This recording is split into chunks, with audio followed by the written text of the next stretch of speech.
When a typical scientist or scientifically literate person is asked to describe the universe and its composition and structure, there's usually a typical answer he or she will give. Across an ever-expanding expanse of space or space-time, there are strewn a seemingly uncountable number of galaxies, vast collections of billions or trillions of stars that are, for the most part, moving away from each other. In between these vast archipelagos of light is the emptiness of space, so vast that it takes light millions of years to cross. As these galaxies rush away from each other, the universe grows larger, flying away from a single point of origin that 13.8 billion years ago was a singularity that contained all the energy that would give rise to the matter and motion we now observe. Yet, 100 years ago, as the United States was entering the Great European War that had already cost millions their lives, no astronomer or physicist would have thought this. In those days, even the size and structure of our galaxy was a mystery, and whether it was a single entity or not was a subject of serious and significant scientific debate. Beyond that, there was no sense of an expanding universe, dynamic and changing. The picture of the cosmos was still one defined predominantly by a certain unchanging permanence, even in the known stellar motions and emerging ideas of stellar evolution. The universe, whatever it was thought to be, was steady, constant, and in the same form it had always been. Yet, over the course of the next 2 decades, this picture would be overthrown and replaced. While men like Harlow Shapley, Heber Curtis, and Vesto Slipher would lay the groundwork for this second great upheaval of humanity's understanding of the cosmos, there would be 2 men who would be primarily responsible for bringing about this change. One would be Albert Einstein, who would reimagine the framework of space and time so completely that it would mystify a generation of physicists and philosophers. The other, the man whom we will focus on in this episode, was Edwin Powell Hubble. To say that Hubble was a complex man is something of an understatement. Unlike some to whom the term complex could be applied, Hubble wasn't a person of varying or contradictory natures. Instead, he was a man who never seemed to quite live up to his own self-image, and so sought to project a picture of himself that was wholly different than what one would have been expected to have seen. More than this, he was a scientist who would approach the publication of his work with the need to build an almost legal case for its authenticity. Hubble, in a caption, strove to be the perfect man, with the perfect life, who produced unassailably perfect work. In this episode, we'll look at that life and that work as they intertwined to produce a new picture of the universe. Hello, and welcome to the Scientific Odyssey.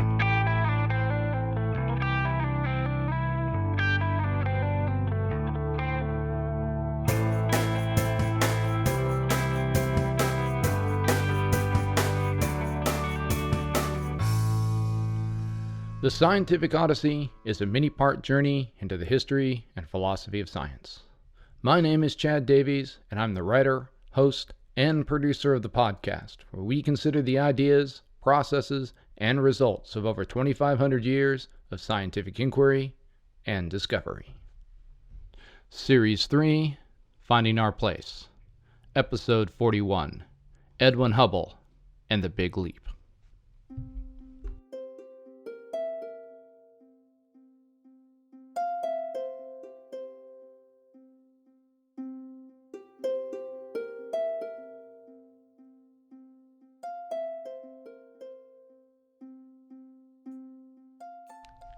Edwin Hubble was born on November 20th of 1889 in the town of Marshfield, Missouri, some 100 miles north and 4 years later than Harlow Shapley. Looking at his life as he was growing up, one might be tempted to characterize it with the use of a single word, and that word is middle.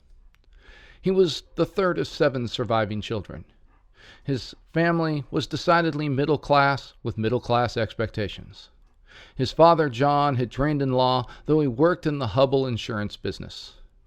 He was firm and strict with his children and religiously in line with the times.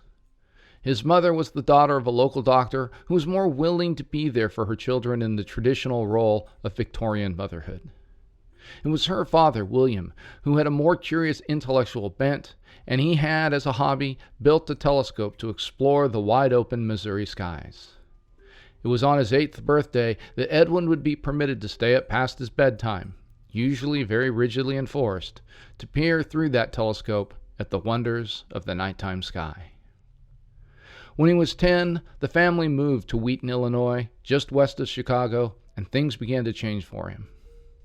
The young Hubble began to find that he was athletically talented and intellectually gifted, and as he entered high school, he began to question the authority figures around him, even as he followed his direction. Having enrolled in high school 2 years early, he still managed to maintain very good grades, and he lettered in 3 sports all 4 years: football, basketball, and track. In fact, Hubble's only poor marks came in things like deportment and application. Apparently, he had a way of arguing with his teachers in class that, while arrogant, usually resulted in his proving his point. What seems clear from the accounts of his classmates from this time is that he felt the need to put on a more mature and self-assured front, one that, unsurprisingly, was rather off-putting and puffed up. In 1906, he graduated from high school and, at the age of 16, enrolled at the University of Chicago, having been awarded a scholarship for that institution. This set up what would be the first of several family conflicts. Given the fact that he had earned the scholarship and the financial independence it had afforded him, Hubble wished to study astronomy at the university, given the fact that, he was really very good at it and that's what interested him. His father, on the other hand, insisted that he enter a profession, preferably law. Hubble, not wanting to rock the boat too much, compromised by doubling up, as it were. He studied the classics curriculum that would lead one to the bar, while also taking courses in science and mathematics. In this later course of study, Hubble would be very fortunate, for just as he had enrolled there at Chicago, the university had decided to invest in becoming a world-class scientific institution, and so had hired 2 of the United States' best physicists, Albert Michelson and Robert Millikan, both of whom would go on to earn Nobel Prizes for their work in physics. Additionally, while it would soon be eclipsed by the high-altitude observatories in the West, Chicago's Yerkes Observatory was still among the best in the astronomical institutions, possessing the largest refracting telescope in the world and, as its director, the incomparable George Ellery Hale. In both the academic and athletic arenas, Hubble excelled, being named the physics department's best student his sophomore year and winning a national championship as the center of Chicago's basketball team as a junior. He even began attending an off-campus gym where he made enough of a name for himself as a boxer that promoters around Chicago spent a lot of time and energy attempting to convince him to go professional. And let's just take a moment to reflect on that and how odd that would sound to us today. Here's a guy who was a teaching assistant for the physics classes of a future Nobel Prize winner, who was also an All-American athlete and a boxer with enough talent that he could have contended for a belt in the heavyweight division. He was the sort of man that the then president of the country, Theodore Roosevelt, would have celebrated as being quintessentially American. Of course, the vast difference in wealth and interests meant that the two would never know each other. More interestingly, for whatever reason, Hubble would embrace a very, very different vision of himself. In that same junior year, when he won the national championship, Hubble applied for the newly established Rhodes Scholarship to study at Oxford. Endowed by Cecil Rhodes, an Englishman who made bank selling diamonds from South Africa, the purpose of the scholarship was to bring young men from each state of the Union of the quote-unquote highest moral character each year to Britain for postgraduate study. Hubble was one of the 2 finalists from the state of Illinois, and it was likely a letter from Millikan praising him who pushed his candidacy over the top. As was the case with his enrollment at Chicago, there was a bit of a family dispute regarding what subject would be studied, and again, jurisprudence won out at the instruction of his father. Also again, however, Edwin would continue to split his time between the law and the sciences, formally attending law school classes while informally spending time with Oxford's most famous and foremost astronomer, Herbert Turner. Finishing the legal curriculum in 2 years rather than the typical 3, Hubble spent the last year of the scholarship studying Spanish as both a break from the grind of law school and to free up a bit more time for his astronomical pursuits. Somewhat tragically, it would be during this year that Hubble's conflict about his career would be resolved, as his father's nephritis of the kidney reached a critical stage. Wishing to come home before his father died, Edwin was instructed to stay in England until the end of his scholarship, and so was not there when his father passed. When he did return to the United States, his family had relocated once again to Louisville, Kentucky, and he took up work there. One of the more unusual things Hubble acquired from England was a love of all things British.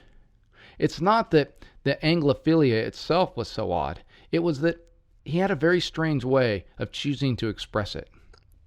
From that time forward, Hubble would speak with a British accent that many of his colleagues and contemporaries would comment as to being, phony. Additionally, he would always carry around a pipe that was usually out, and he would dress in the fashion of British aristocracy, including the wearing of a short black cape. It was as if Hubble, seeking to put as much distance between himself and his sensible, boring, middle-class upbringing, had decided to become this character that, at least at first, was ill-fitting and again, as I said before, a bit off-putting.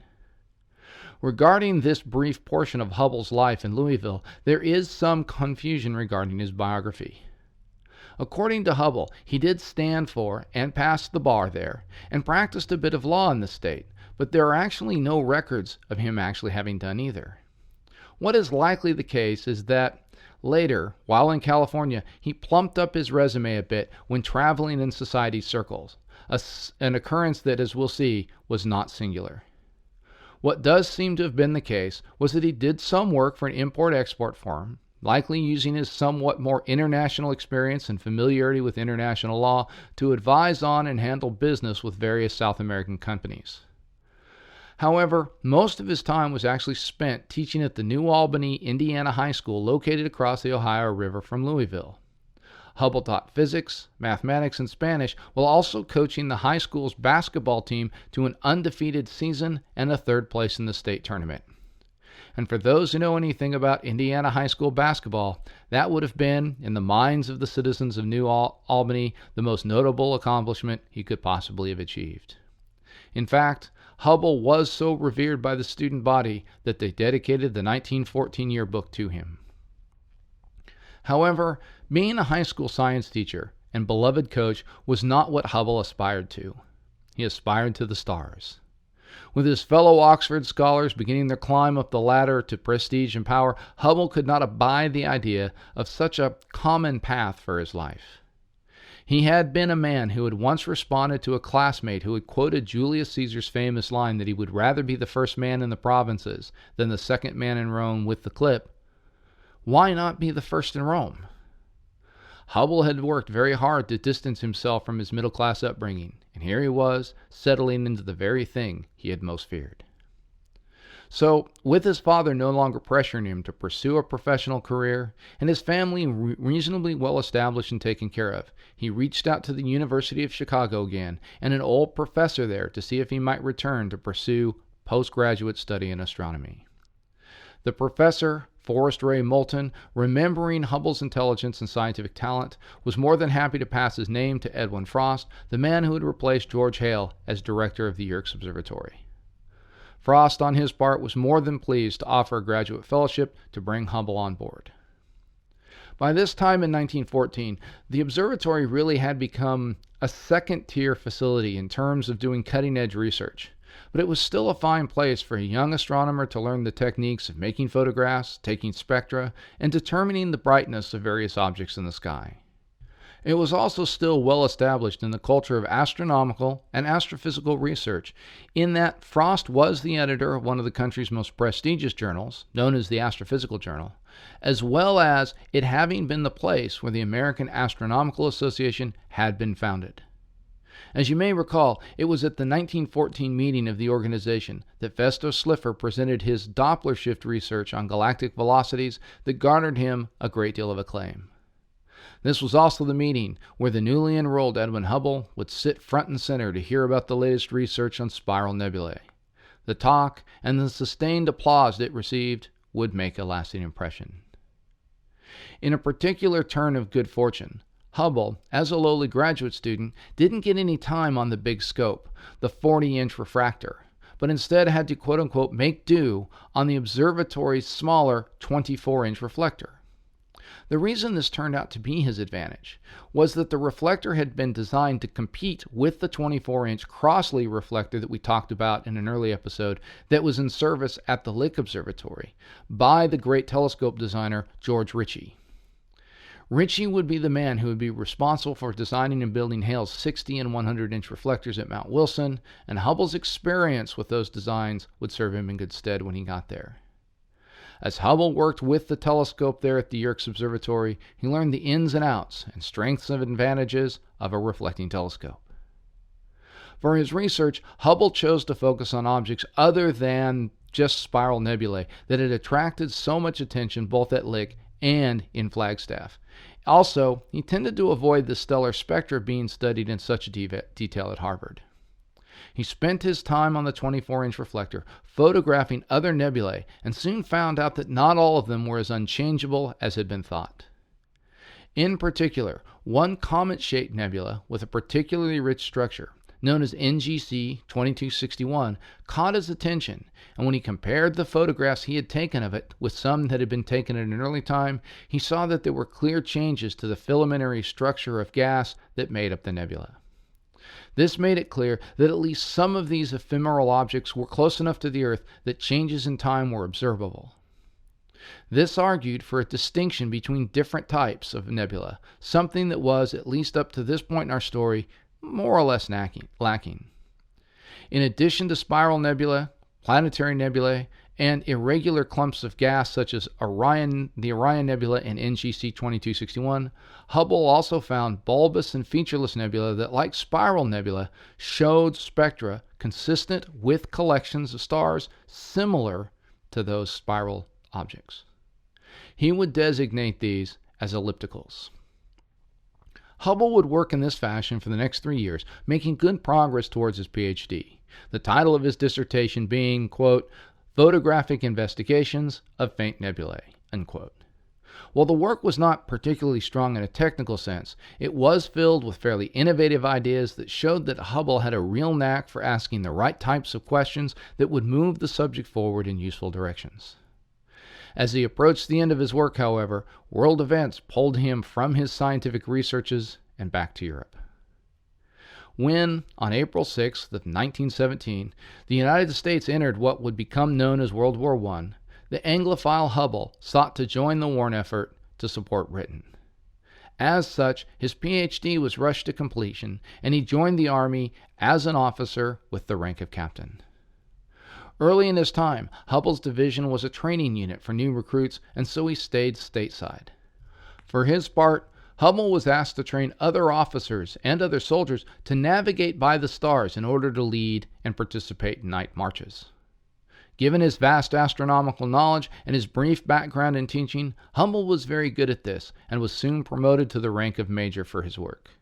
For the rest of his life, he would be referred to as Major Hubble by many of those who knew him. In September, he was placed in command of the 2nd Battalion, 343rd Regiment of the 82nd Division, and sent to France. Here again, we run into a divergence as to the biographical details of this part of his life. According to some, Hubble told them that he had seen combat and had been wounded, while other evidence suggests that his unit might not have actually even been sent to the front. As before, we get the sense that Hubble might have enhanced his life experience for the benefit of others later in life. In a letter that he would write to Frost, Hubble would say that he had only barely seen the front, suggesting that while he had been in combat, much of the rest was a bit of embellishment. When the war ended, Hubble's skill in languages and knowledge of the law kept him on as part of first the Allied occupation of parts of Germany and then later as part of the American Peace Commission. He then traveled to England's Cambridge University as part of a program to give American officers a chance to study abroad while they waited to return home. Here, Hubble used his previous time and his rapidly expanding networking skills to create collegial networks that would surprise the astronomers of the Mount Wilson Observatory who arrived in 1919 for a meeting of the Royal Astronomical Society to find him well ensconced among the movers and shakers of that organization who were promoting the idea of extending him a foreign membership. The reason this is both amusing and important was that just prior to seeking his officer's commission when the war broke out, or at least when the United States joined the war, Hubble had applied for a position at Mount Wilson as a junior staff astronomer. Hale had enthusiastically extended an offer that was placed on hold due to the war effort. While Hubble's place was held for him in the intervening couple of years, you can probably imagine the surprise when the observatory's more senior astronomers arrived in England to find their not quite yet hired junior colleague seated next to the Astronomer Royal at dinner. This would not be the last time Hubble's skills would turn expectations on their head, and when he left Europe again at the end of the summer of 1919 to return to the United States and Mount Wilson, the pieces were falling into place to remake the universe.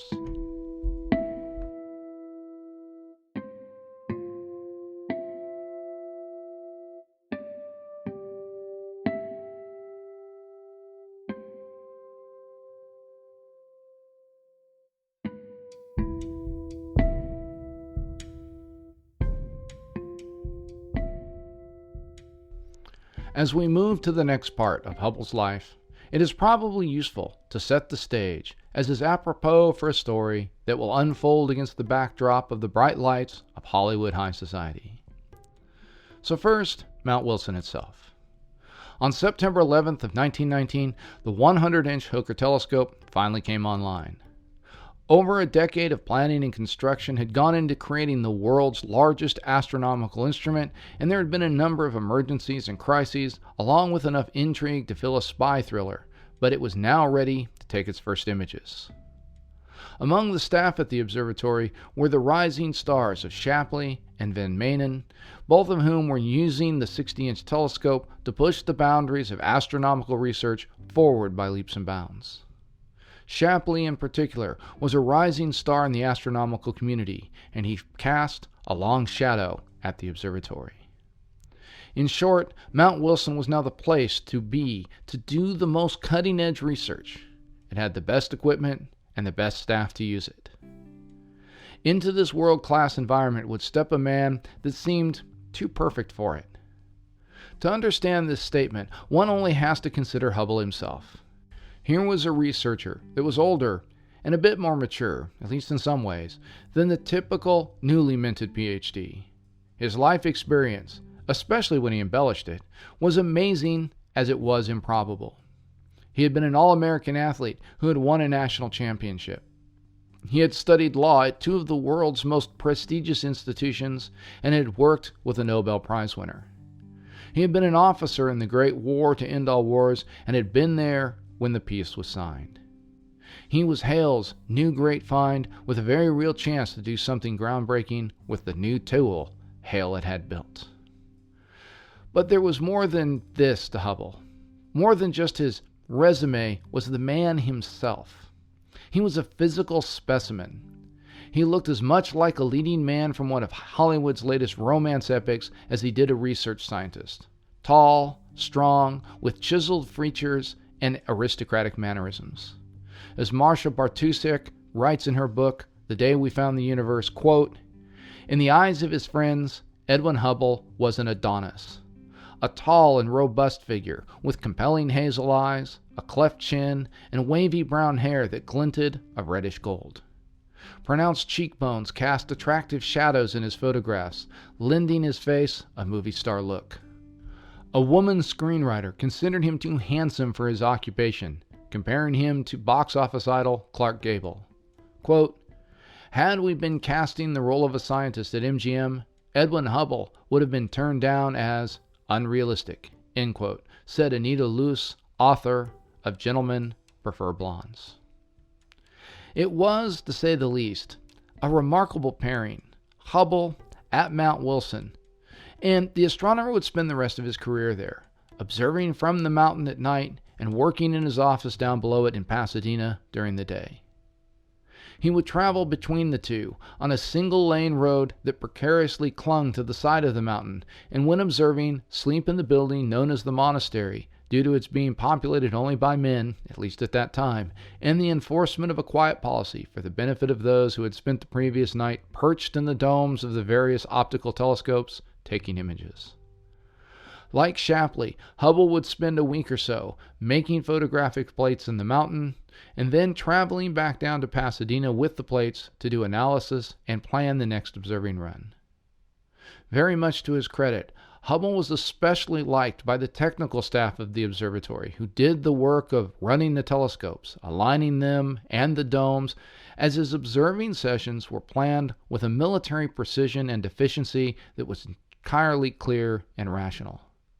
Hubble was, as they said, never one to stand in the dome and muse aloud as to what he might try to photograph next. This, however, is not to say that Hubble was universally loved at the observatory. Shapley, for one, was continually annoyed by Hubble's pretentious British accent and mannerisms. For him, being from Missouri was more than enough for a man, and one can sense that Shapley's newspaper men's sensibilities detected the phoniness in Hubble's affectations and wondered what he was trying to hide. When it became clear that Hubble couldn't abide being middle class, Shapley, who grew up in a bit of a hard-scrabble situation, was more than just a bit offended.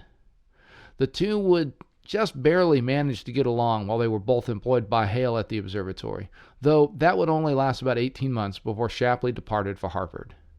Once the two were apart, their relationship grew to be much more respectful and much more collegial, as Shapley recognized Hubble's immense talent as an astronomer and realized that he was doing truly important work.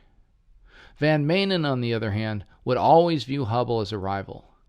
The two had to share time on the 100-inch telescope, and as the debate on the data related to spiral nebula heated up, they would find themselves on opposite sides. In time, this rivalry would break out into open hostility, but that part of the story is in the future. In the beginning, Hubble was the junior faculty member that Hale told to take advantage of the power of the 100 instrument that had been nicknamed Big Bertha after the wartime German howitzer that had reduced the fortresses of Liège to rubble. After knocking the rust off of his observing skills and procedure, with first the observatory's 10-inch refractor and then the 60-inch reflector, Hubble began to use the Hooker telescope to study nebulae and what were known as nebulous stars, i.e., stars that were surrounded by tendrils of gas and dust. This later work quickly netted him a paper in the Astrophysical Journal, and with that, he was off to the races. His work on nebulae led him to finally propose a classification scheme to aid in the understanding of the objects being studied. While there was a good bit of foot-dragging about this sort of thing, the classification, with its identification of ellipticals, normal spirals, and barred spirals, among others, was adopted and, to this day, forms the foundation of the modern galactic classification system. His work from 1919 through 1923 was devoted to using the 60-inch and the 100-inch especially, with its unparalleled ability to gather light and resolve previously fuzzy objects, to catalog these various types of nebulae.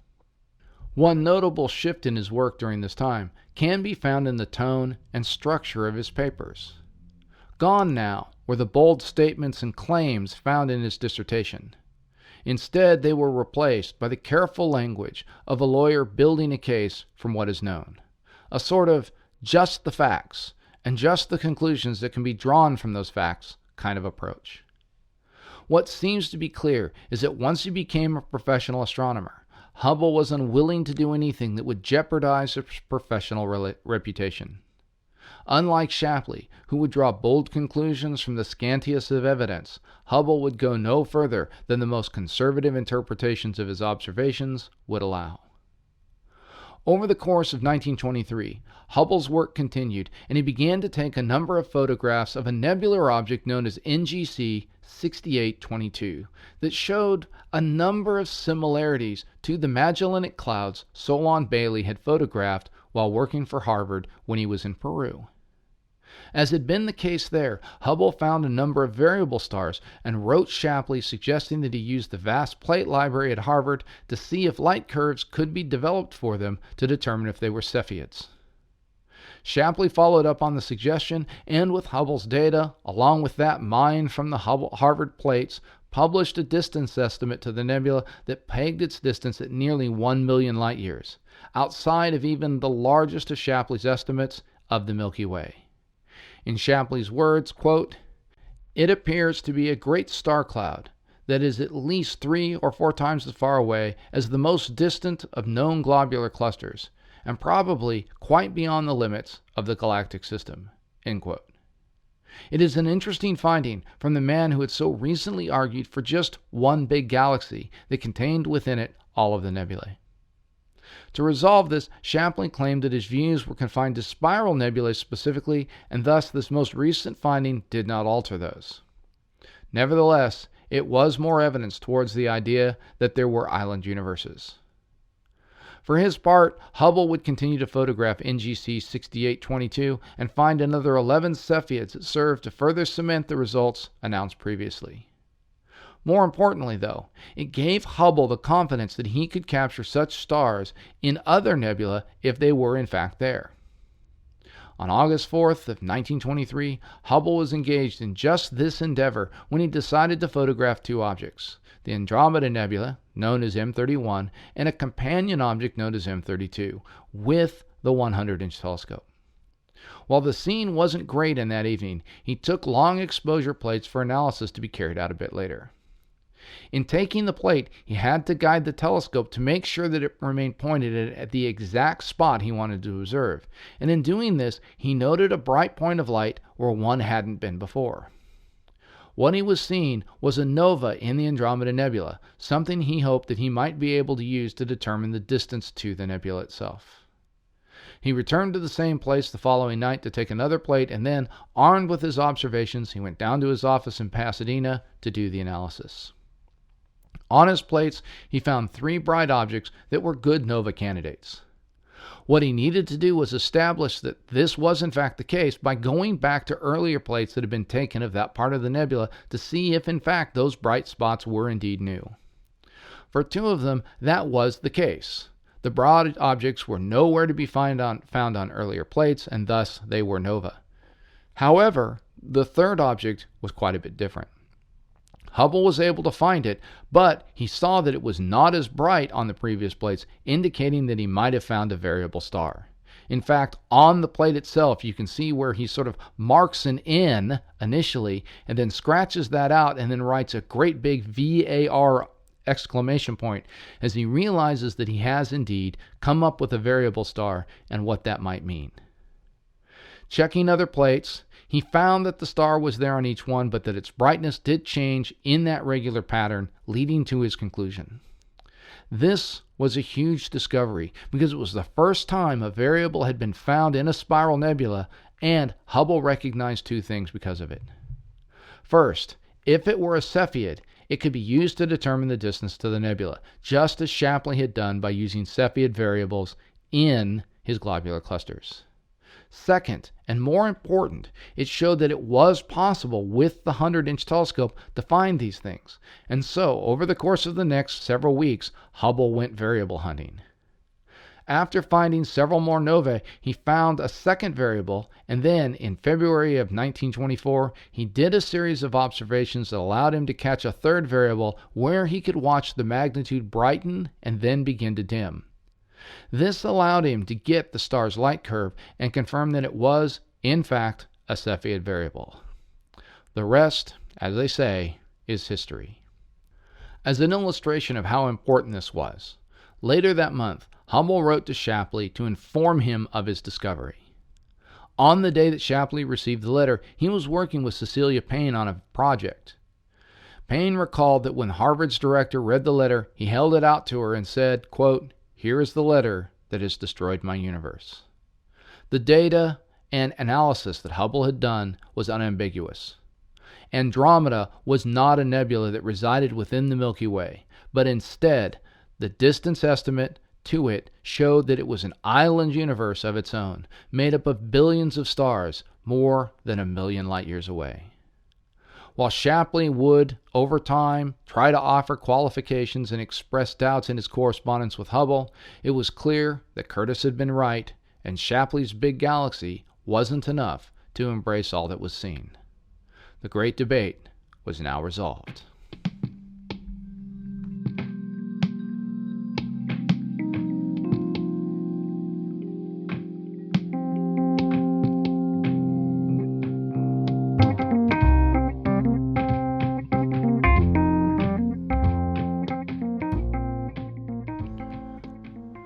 While the question had now been settled, most of the world outside of Mount Wilson and Harvard didn't actually know that. Hubble needed to get more evidence before he could publish his finding.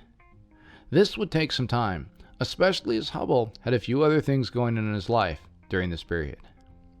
While he had been doing his work on nebulae, he had met and courted Grace Burke Lieb, the daughter of a wealthy Los Angeles banker.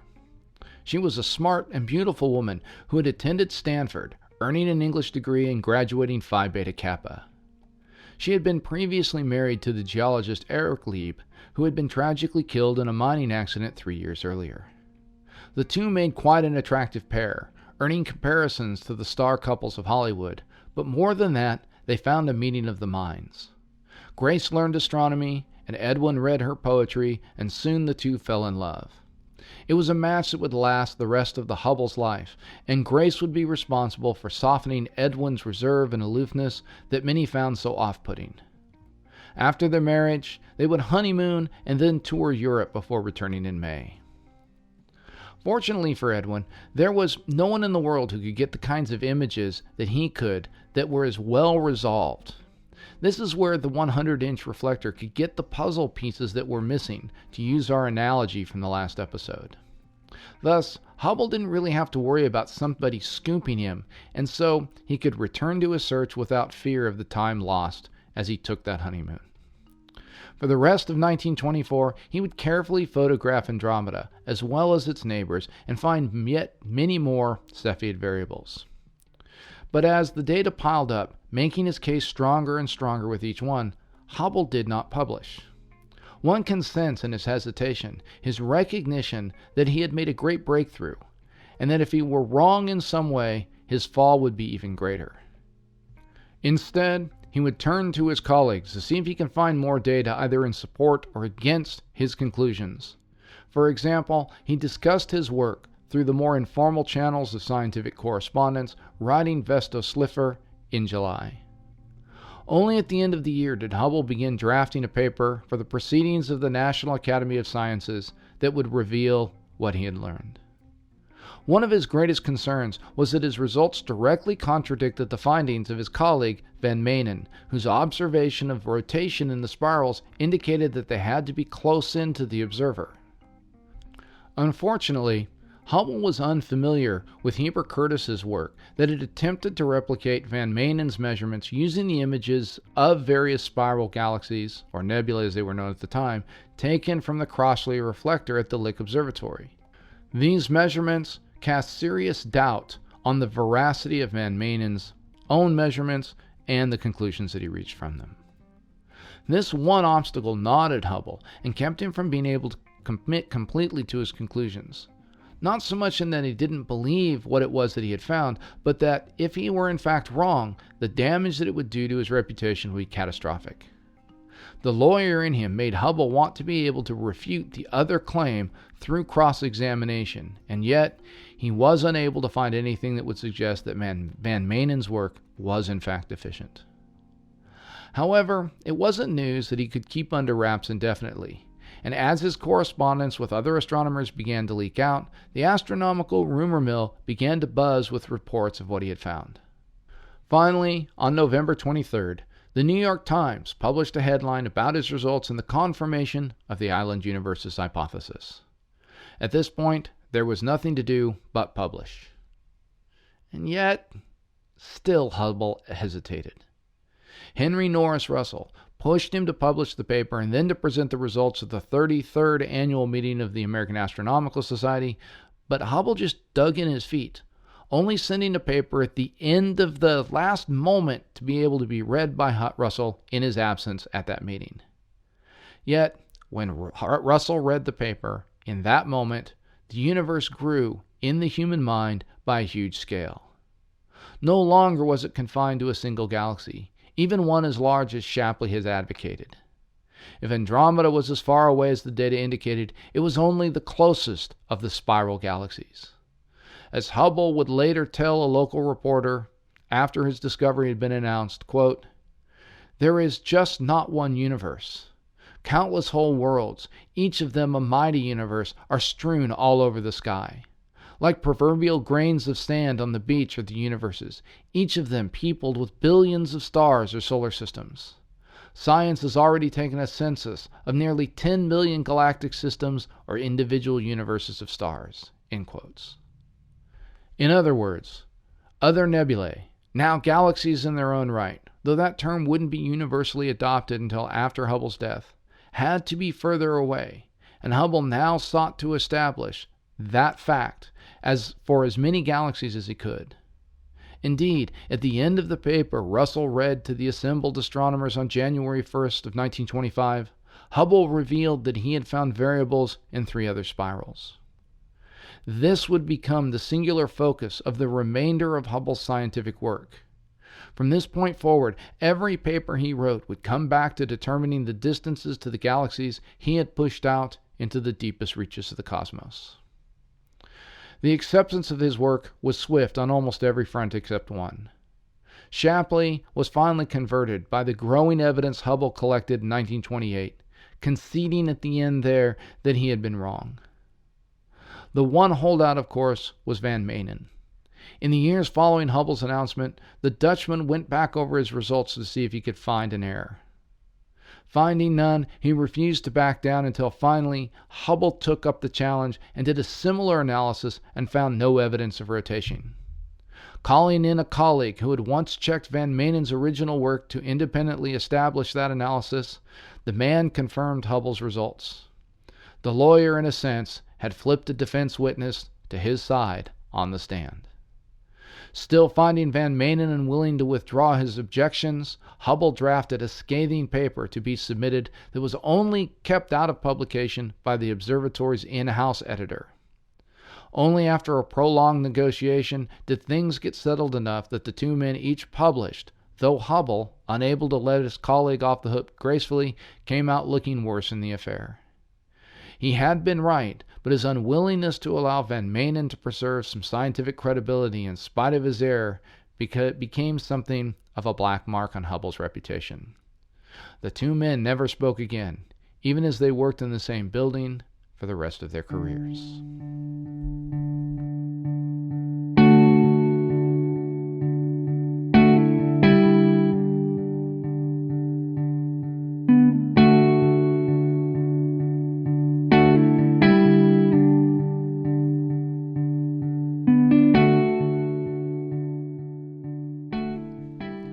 I think that this is a good place to pause our narrative for this week. There's still a lot to say about Hubble's scientific work, and to try and cover that now would cause this episode to become just way too long.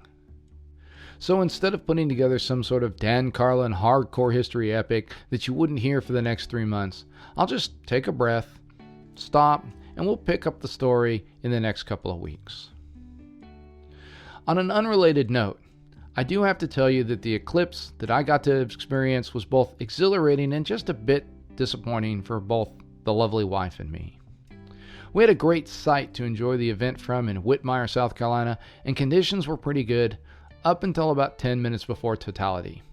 And that's when the sun, just right before we got to see the whole thing go down, was obscured by clouds.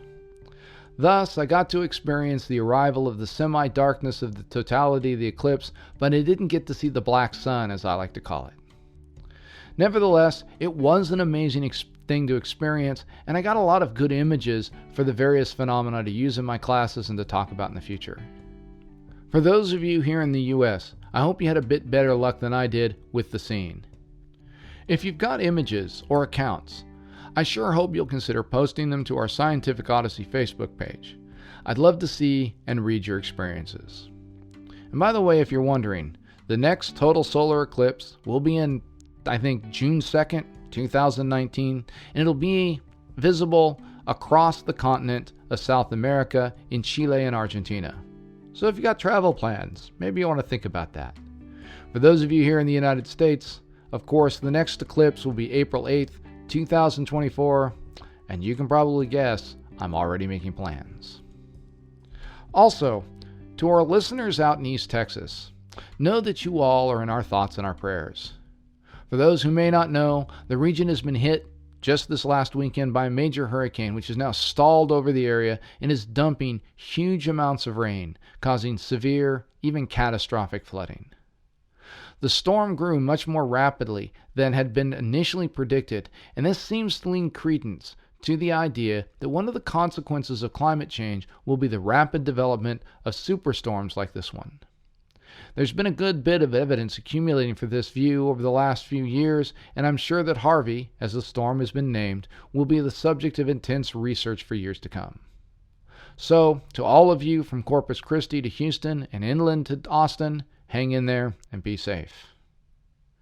Next week, we'll put Hubble on hold for just a little bit to go back and pick up one final thread that will allow us to finally weave together this great tapestry we've been exploring for so long. This thread, of course, begins with that young German patent clerk we have alluded to so often and his question of what it might be like to ride along a beam of light. Until then, full sails on your journey.